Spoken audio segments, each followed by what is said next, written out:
Hello learners, welcome back for the new video. In this video, we will study the basics of air pollution and and some important terminologies. So let's start. First, the introduction. In that introduction, we will see the definition of air pollution. So let's start. What is air pollution? Air pollution may be defined as the presence in the air of one or more contaminants or combination thereof in such quantities and of such duration as may be or tend to be injurious to human, animal or plant life or property, or which unreasonably interferes with the comfortable enjoyment of life or property और conduct of business. ठीक है, तो air pollution क्या है?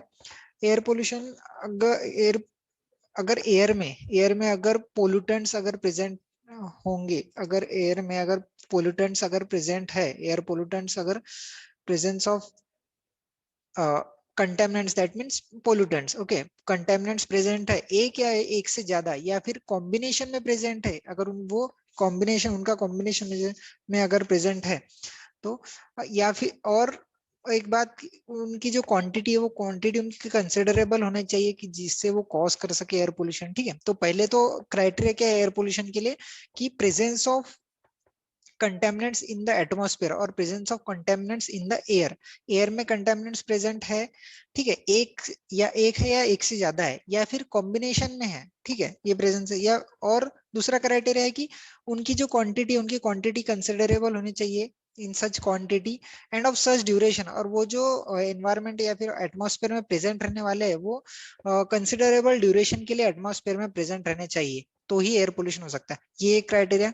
और may be और tend to injurious to human, और उसका जो इफेक्ट है, उसका इफेक्ट जो है ह्यूमन बींग पे हो सकता है या फिर एनिमल पे हो सकता है और प्लांट लाइफ पे हो सकता है या फिर प्रॉपर्टी यानी बिल्डिंग्स पे हो सकता है. जैसे ताजमहल पे इम्पैक्ट हो रहा है एयर पोल्यूशन का. ठीक है, तो ह्यूमन बींग्स पे भी हो सकता है, एनिमल्स पे भी हो सकता है, प्लांट्स पे भी हो सकता है और प्रॉपर्टी पे भी हो सकता है उसका इफेक्ट. तो और unreasonably interferes with the comfortable, या फिर हमारे जो रहने का जो तरीका है, फिर हमारा जो कंफर्ट है, कंफर्ट जोन है, वो कंफर्ट को अगर हार्म कर रहे होंगे. जैसे कि टेम्परेचर अगर बहुत ज्यादा हो गया तो क्या हो जाता है कि हमारा, या फिर ह्यूमिडिटी अगर ज्यादा हो गई तो क्या हो जाता है, कंफर्ट, हमारा जो कंफर्ट जोन रहता है, वर्किंग का जो कंफर्ट रहता है वो उतना अचीव नहीं हो सकता. इसीलिए जो वो भी कंडीशन क्या होगी, अनफेवरेबल या फिर अनरीजनेबल कंडीशन होगी which will cause the enjoyment of life. Okay, और प्रॉपर्टी और कंडक्ट ऑफ बिजनेस, जैसे काम वगैरह करना है तो उसका भी, उसमें भी अगर इंटरफेयर कर सके, तो ये सब कॉम्बिनेशन के बाद जो इफेक्ट आएगा उसे हम एयर पोल्यूशन कहेंगे. सिर्फ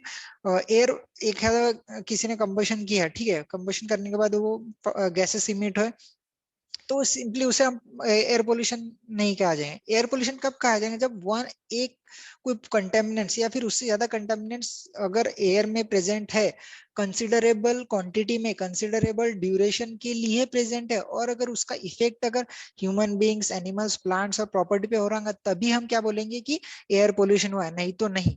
और एक एग्जांपल देना चाहूंगा आपको मैं कि जैसे कंपोजिशन ऑफ एटमॉस्फेयर, ये हमें पता है कंपोजिशन ऑफ एटमॉस्फेयर कितना, ऑक्सीजन 20%, 20.95% है, देन नाइट्रोजन 78.08% है, एर्गोन 0.93% है, और फिर बाकी की जो ट्रेसेस ऑफ गैसेस है जैसे xenon, neon, hydrogen, helium, krypton, carbon dioxide और अदर गैसेस जो है ये वो एकदम ट्रेसेस में है, फाइन कॉन्सेंट्रेशन में प्रेजेंट है. ठीक है, अगर इन सभी का अगर जो कंपोजिशन है, या कंपोजिशन या कॉन्सेंट्रेशन है एटमॉस्फेयर में, अगर वो वेरी हो गए, कम या ज्यादा हो गया, तो उसे भी हम एयर पोल्यूशन कहेंगे. जैसे ऑक्सीजन का अगर कॉन्सेंट्रेशन 22 भी हो गया तो भी हम उसे एयर पोल्यूशन कहेंगे, क्योंकि ऑक्सीजन जितना एटमॉस्फेयर में प्रेजेंट चाहिए उतना ही चाहिए, ज्यादा भी नहीं चलेगा.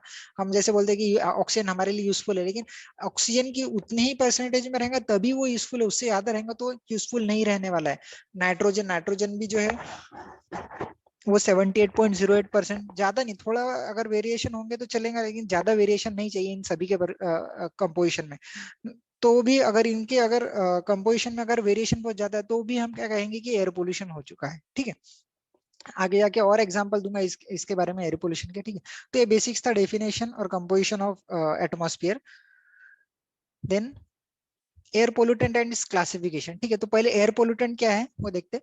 Air pollutant, it is a substance present temporarily और permanently in the air, temporary अगर प्रेजेंट है या परमानेंटली अगर एयर में प्रेजेंट है, विच एडवर्सली अल्टर्स द एनवायरमेंट, अगर वो एनवायरमेंट को एडवर्सली अफेक्ट करता है, अल्टर करता है, by interfering with the health, the comfort और the food chain, health human being की हेल्थ या फिर ह्यूमन बीइंग का कंफर्ट या फिर फूड चेंज जो है, एनवायरमेंटल फूड चेंज है उससे अगर अफेक्ट करता होगा, और by interfering with the property values of the people, property पे अगर इफेक्ट करता है, जैसे ताजमहल का जो कलर है वो व्हाइट से ऑफ व्हाइट हो रहा है, ठीक है, ये येलो हो रहा है, तो वो प्रॉपर्टी पे भी इफेक्ट हो रहा है, तो ही हम क्या कहेंगे कि वो एयर पोल्यूटेंट। जब ताजमहल का जो प्रॉपर्टी का लॉस जो हो रहा है वो किस हिसाब से जो लॉस हो रहा है, वो एसिड रेन की वजह से, एसिड रेन भी क्या है, यानी H2SO4 जो है वो भी क्या है, एक एयर पोल्यूटेंट है, ठीक है। तो एयर पोल्यूटेंट की डेफिनेशन है कि टेम्पररीली प्रेजेंट है या परमानेंटली प्रेजेंट है, उसका इफेक्ट एनवायरमेंट में होना चाहिए, तभी हम उसे क्या बोलेंगे,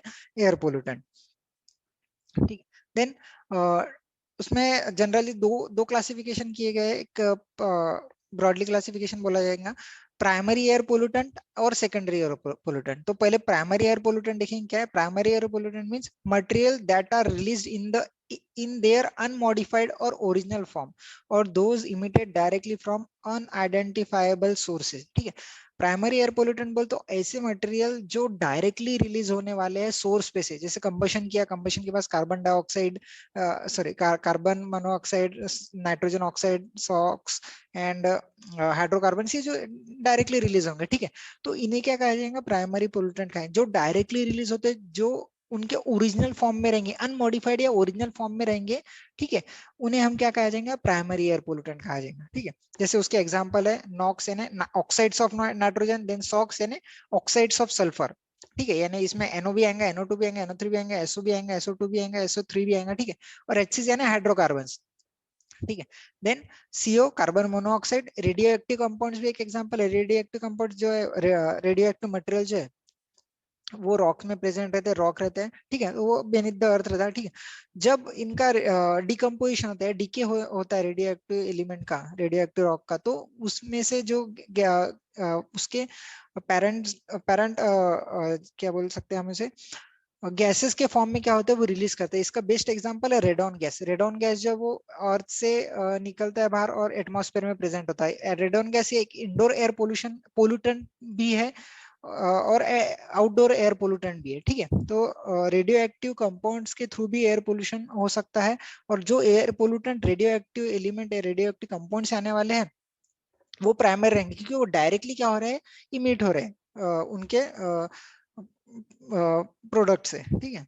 then secondary air pollutant, secondary air pollutant के प्राइमरी तो बताया मैंने आपको, सेकेंडरी सेकेंडरी बोला था, primary pollutant interacts with one another with और विदाउट सनलाइट और natural gases to produce new harmful compound, okay. अब सेकेंडरी एयर पोल्यूटेंट क्या है, प्राइमरी पोल्यूटेंट जब रिएक्ट होते एक में के साथ, जब प्राइमरी पोल्यूटेंट जब रिएक्ट होते in the presence of sunlight और in the absence of sunlight, ठीक है, कोई मैटर नहीं करेंगे, सनलाइट रहेंगी भी तो और सनलाइट नहीं रहेंगी तो, ठीक है। और नेचुरल गैसेस या फिर नेचुरल गैसेस के साथ रिएक्ट हो रहा है to produce new harmful compound. अगर न्यू, अगर कोई हार्मफुल कंपाउंड्स अगर प्रेजेंट करा, तो जो न्यू हार्मफुल कंपाउंड रहने वाला है, वो न्यू हार्मफुल कंपाउंड क्या रहने वाला है, सेकेंडरी एयर पोल्यूटेंट। उसका एक एग्जांपल है H2SO4। H2SO4 है ना सल्फ्यूरिक एसिड। अब इसका फॉर्मेशन कैसे होता है ये बताता हूँ मैं तुम्हारा आपको, ये या फिर उसे एसिड मिस्ट भी कहा जाएगा, ठीक है। तो H2SO जब कंबशन होता है तो सल्फर डाइऑक्साइड या ऑक्साइड्स ऑफ सल्फर जो वो एटमॉस्फेयर में प्रेजेंट रहते हैं, ठीक है। एटमॉस्फेयर में प्रेजेंट रहने के वो एटमॉस्फेयर में डिस्पर्स हो जाते हैं। तो फिर जब रेनफॉल होता है, तो वाटर ड्रॉपलेट्स का और सल्फर ऑक्साइड्स ऑफ सल्फर का क्या होता है, रिएक्शन होती है उनका, वो जो रिएक्ट करते हैं, रिएक्ट होने के बाद में हाइड्रोजन सॉरी सल्फ्यूरिक एसिड जो है, वो फॉर्म होता है। इस प्रकार क्या होता है, एसिड रेन फॉर्मेशन। ये कब होगा, एसिड रेन कब फॉर्म होंगे, एसिड मिस्ट कब फॉर्म होने वाला है, ठीक है। ये कब फॉर्म होगा, जब एटमॉस्फेयर में ऑक्साइड्स ऑफ सल्फर ज्यादा है, ऑक्साइड्स ऑफ नाइट्रोजन ज्यादा है। अगर ऑक्साइड्स ऑफ नाइट्रोजन ज्यादा है तो HNO3 नाइट्रिक एसिड फॉर्म होगा। अगर ऑक्साइड्स ऑफ सल्फर ज्यादा है तो हाइड्रोजन अपना सल्फ्यूरिक एसिड फॉर्म होगा, ठीक है।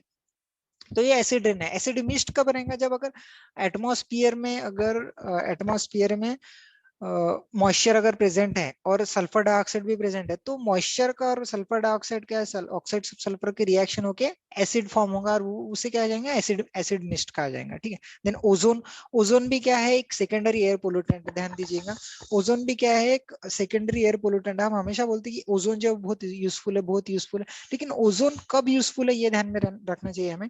ओजोन तभी यूजफुल है जब वो ओजोन लेयर में प्रेजेंट है, ठीक है। ओजोन कब यूजफुल है, जब जब वो ओजोन लेयर में प्रेजेंट है। अगर वो ओजोन लेयर में नहीं प्रेजेंट है तो वो या फिर अब ट्रोपोस्फियर में प्रेजेंट है, ट्रोपोस्फियर है ना अर्थ, अर्थ से जो नजदीक की जो लेयर है, एटमॉस्फेयर की जो लेयर है, उसे ट्रोपोस्फियर कहा जाता है। अगर वो ट्रोपोस्फियर में अगर प्रेजेंट है तो वो हार्मफुल गैस है, वो ओजोन गैस भी है, ठीक है। सॉरी, ग्रीन हाउस गैस में भी आता है, ठीक है। तो ये ओजोन जो है वो ओजोन पोल्यूटेंट है जब अगर वो ट्रोपोस्फियर में प्रेजेंट रहेगा। अगर वो ओजोन लेयर में प्रेजेंट रहेगा तो वो हमारे लिए यूजफुल है, ठीक है।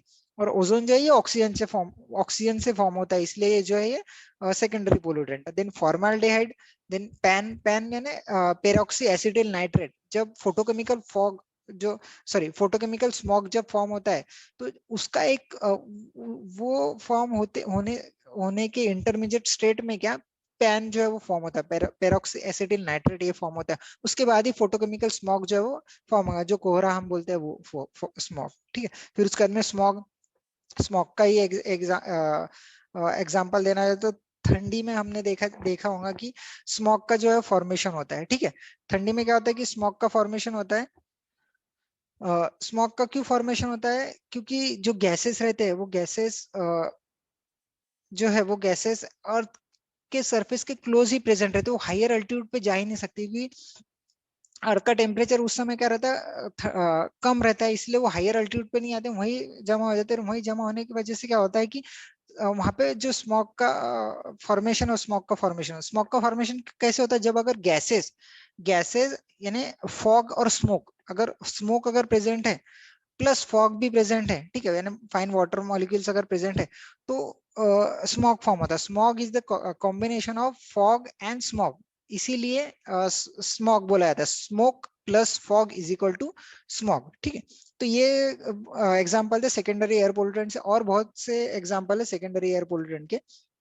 अभी डायग्राम में देखिए, इधर प्राइमरी एयर पोल्यूटेंट है और इधर secondary air pollutant. Primary air pollutant देखिए कहाँ कहाँ से रिलीज होने वाले हैं। पहले ये देखते प्राइमरी पोल्यूटेंट कौन कौन से, CO, CO2, NO2, NO, SO2, volatile organic carbons, most hydrocarbons, most suspended particles, ठीक है। हाउस होल्ड एक्टिविटी से जो रिलीज होने वाले हैं, कंबशन से जो रिलीज होने वाले वो, फिर व्हीकल में से जो व्हीकल का जो एग्जॉस्ट है उसमें से होने वाले हैं वो, ये वोल्केनिक इरप्शंस में से जो निकलने वाले हैं वो, देन फैक्ट्रीज में से निकलने वाले हैं जो, फिर बाद में जहाँ पे डेजर्ट एरिया, फिर जहाँ पे डस्ट वगैरह बहुत ज्यादा होंगी वहां से अगर जो पार्टिकुलेट मैटर या फिर फाइन डस्ट पार्टिकल जो है वो रिलीज होने वाले, ये सभी क्या डायरेक्टली सोर्स से क्या हो रहा है, इमिट हो रहा है, इसलिए ये सब क्या है, प्राइमरी एयर पोल्यूटेंट है, ठीक है। अब सेकेंडरी एयर पोल्यूटेंट का, जब अगर ये सनरेज जो है, सनरेज इनके ऊपर इंसिडेंट होते हैं या फिर सनलाइट के प्रेजेंस में या फिर इन द एब्सेंस ऑफ सनलाइट, जब इनका कन्वर्जन ये सब पार्टिकल्स में होता है, जैसे सल्फर ट्राइऑक्साइड, हाइड्रोजन सल्फाइड है ना, सॉरी हाइड्रोजन सल्फाइड नहीं, हाइड्रोजन सल्फेट यानी, या फिर सल्फ्यूरिक एसिड H2SO4 या HNO3, nitric acid O3, ozone H2O2, hydrogen peroxide, most NO3 negative and SO4 डाइनेगेटिव, ठीक है। ये सभी क्या है, सेकेंडरी पोल्यूटेंट। ये सभी सेकेंडरी पोल्यूटेंट क्या है, प्राइमरी पोल्यूटेंट से ही इवॉल्व हुए है, इसीलिए इन्हें क्या कहा जाता है, सेकेंडरी पोल्यूटेंट, ठीक है।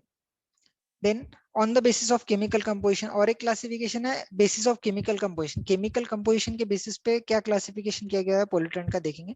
Organic air pollutant, organic air pollutant किसे कहा जाएगा, अगर ऑर्गेनिक कंपाउंड प्रेजेंट रहेगा तो। ऑर्गेनिक कंपाउंड क्या रहते हैं, organic compound contains carbon and hydrogen and in addition oxygen, nitrogen and sulphur, उसे हम क्या कहा जाएगा, ऑर्गेनिक कंपाउंड्स कहेंगे। जैसे organic compound is made up of carbon, hydrogen, CHNOS, carbon, hydrogen, nitrogen, oxygen, sulphur, ठीक है।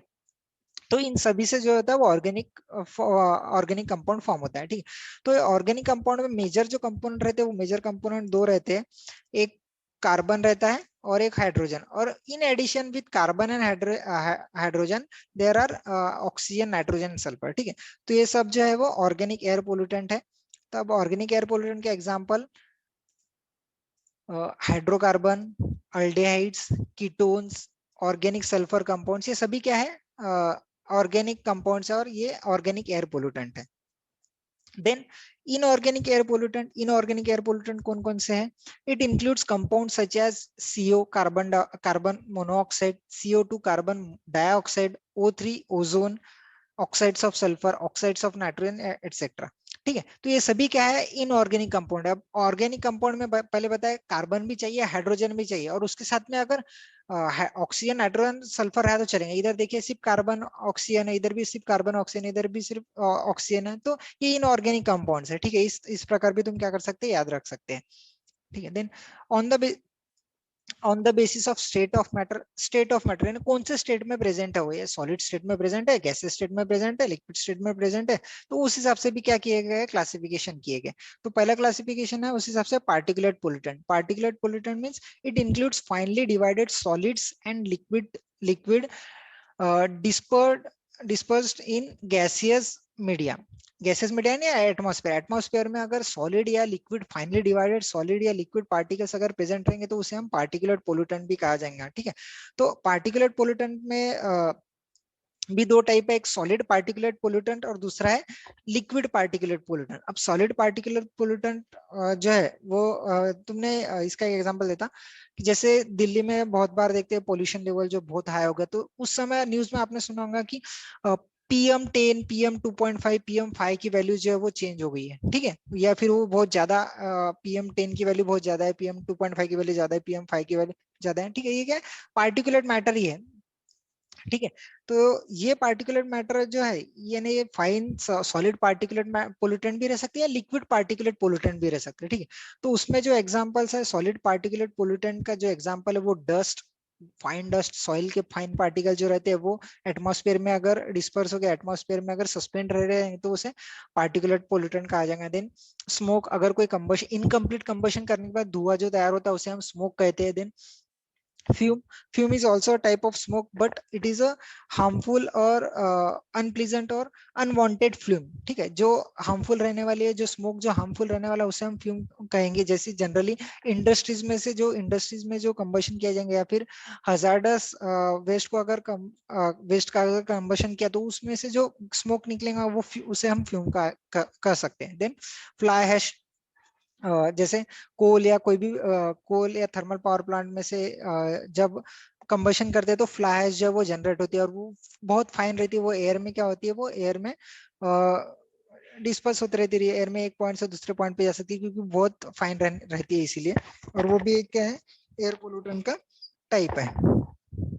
ठीक है, देन अब ये जब ये सब जो बताया मैंने आपको सॉलिड बताया। ठीक है, देन लिक्विड में, लिक्विड पार्टिकुलेट पोल्यूटेंट कौन कौन से? एक मिस्ट है, फॉग है। मिस्ट और फॉग यानी दोनों एक ही है, जैसे हम कोहरा बोलेंगे। यानी फाइन, अगर वाटर मॉलिक्यूल्स अगर एटमॉस्फेयर में प्रेजेंट रहेंगे तो हम उसे मिस्ट बोलेंगे, और या फिर फॉग बोलेंगे। ठीक है, अगर फॉग फॉग यानी क्या कि ये दोनों का डिफरेंस विजिबिलिटी के हिसाब से देखा जाएगा। अगर कोहरा या फिर विजिबिलिटी कम है यानी फॉग अगर प्रेजेंट है या फिर वाटर मॉलिक्यूल्स अगर प्रेजेंट है एटमॉस्फेयर में, अगर हम 1 किलोमीटर तक ही देख सकते हैं, उसके अंदर ही अगर डिस्टेंस जो ऑब्जेक्ट्स है वो विजिबल होंगे तो वो फॉग है। ठीक है, अगर 1 किलोमीटर तक ही हम देख सकते हैं तो उसे क्या कहा जाएगा, फॉग कहेंगे, या फिर उससे कम अगर देख सकते हैं उसे फॉग कहेंगे।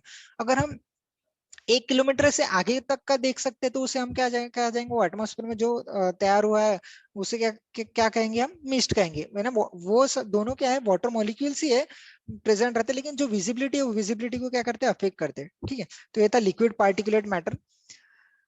Then gases pollutant. ठीक है, अब गैसेस पोल्यूटेंट जो है वो क्या है, these are organic gases such as, ये ऑर्गेनिक गैसेस जैसे CH4, जैसे मैंने आपको बताया कि ऑर्गेनिक मैटर में क्या इंपॉर्टेंट है, कार्बन और हाइड्रोजन, ऑक्सीजन, नाइट्रोजन, सल्फर रहे भी तो चलेगा, नहीं रहे तो भी चलेगा। देन ब्यूटेन, C2, C4H10 या फॉर्मूला जो होगा वो।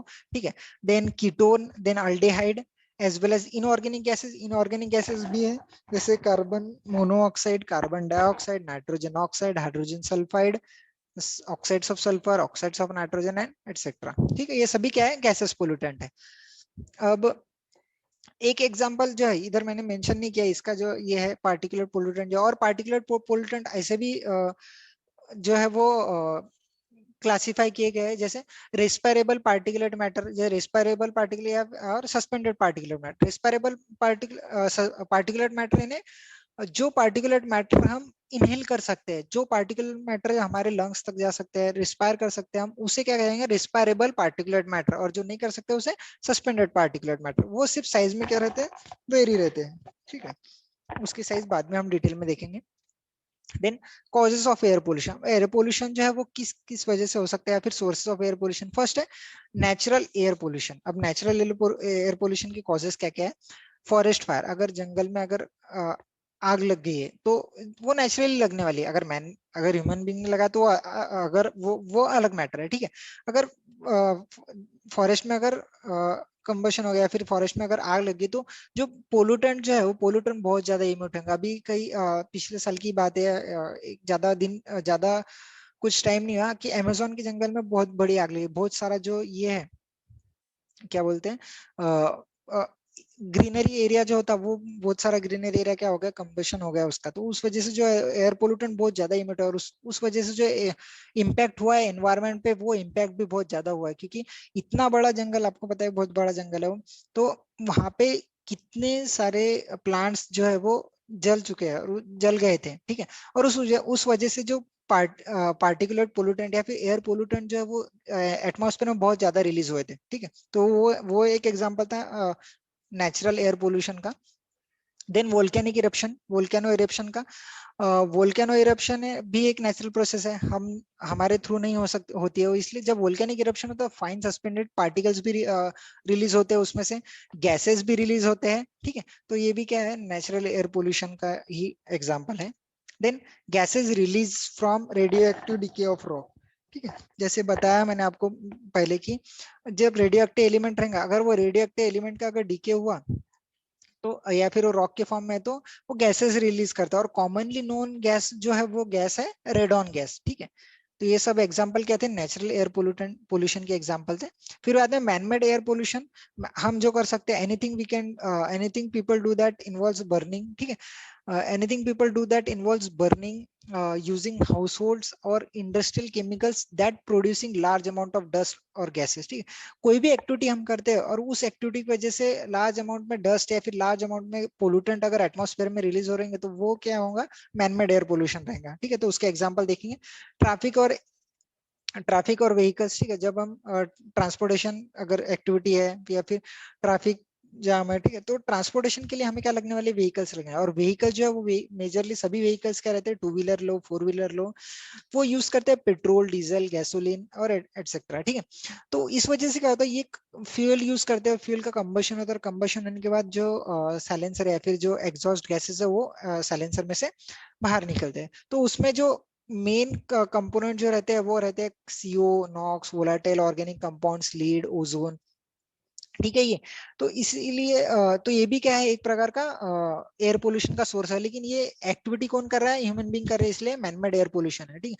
तो इसीलिए क्या किया जाता है कि जो हमारी गाड़ी है, वो गाड़ी का पीयूसी चेक किया जाता है। पीयूसी चेक किया जाता है ना, पोल्यूशन का जो लेवल है वो कितना हमारी गाड़ी की वजह से कितना पोल्यूशन हो सकता है। अगर पीयूसी चेक करते समय अगर हमारी गाड़ी बहुत ज्यादा अगर पोल्यूटेंट्स या कंटामिनेंट्स अगर इमिट कर देंगे एटमॉस्फेयर में, तो हमें पोल्यूशन पीयूसी नहीं मिलती। नहीं तो उस समय हमें क्या करना पड़ेगा, तो इंजन चेंज करना पड़ेंगे, या फिर गाड़ी का जो है मेंटेनेंस करना पड़ेगा, ठीक है। देन उसके बाद में पावर प्लांट का एग्जांपल है। मोस्ट ऑफ द जो वो पावर प्लांट रहते हैं, वो पावर प्लांट क्या करते हैं, फॉसिल फ्यूल्स यूज करते हैं। जैसे कि अब थर्मल पावर प्लांट का एग्जांपल है, थर्मल पावर प्लांट में कोल यूज किया जाता है, या फिर कभी कभी स्टीम जनरेट करने के लिए गैस या ऑयल यूज किया जाएगा। तो जब ये बर्न करने वाले हैं, जैसे क्या बोलते हैं, कोल यूज बर्न करेंगे, तो उसमें से जो पोल्यूटेंट इमिट होंगे वो बहुत ज्यादा पोल्यूटेंट इमिट होने वाले, क्योंकि फॉसिल फ्यूल्स है, ये फ्यूल यूज किया, तो वहां पे पोल्यूटेंट जो है वो इमिट होने ही वाले हैं, ठीक है। तो इसके बाद में नेक्स्ट है इंडस्ट्रियल प्लांट्स एंड फैक्ट्रीज। अब इंडस्ट्रियल प्लांट्स एंड फैक्ट्रीज में, जैसे अगर स्टील, एल्यूमिनियम रिफाइनरीज, या फिर पेट्रोलियम प्रोड्यूस इंडस्ट्री, या फिर सीमेंट इंडस्ट्री, या फिर स्टोन क्रशर रहेगा, बराबर है। तो ये सभी का इंडस्ट्री में डिफरेंट डिफरेंट एक्टिविटीज होती है। अब डिफरेंट डिफरेंट एक्टिविटीज होने से क्या होगा, डिफरेंट डिफरेंट क्या प्रोड्यूस होने वाले हैं, पोल्यूटेंट्स प्रोड्यूस हो सकते हैं। Then other causes of air pollution, other कौन से कॉजेस है एयर पोल्यूशन के वो देखेंगे।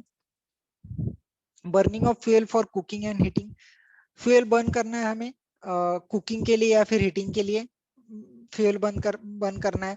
तो अभी बहुत कम जगह ये यूज होता है, जैसे कि कन्वेंशनली हम क्या किए करते थे विलेजेस में या सिटीज में भी पहले क्या हुआ था कि वुड कुकिंग के लिए वुड यूज किया जाता है, या फिर पानी गर्म करने के लिए हीटिंग के लिए क्या किया जाता है वुड यूज किया जाता है। उस वजह से क्या होता था कि जो एयर पोल्यूशन है, जो एयर पोल्यूशन बहुत ज्यादा बढ़ जाता है, क्योंकि गैसेज जो है वो गैसेज ज्यादा इमिट होते थे।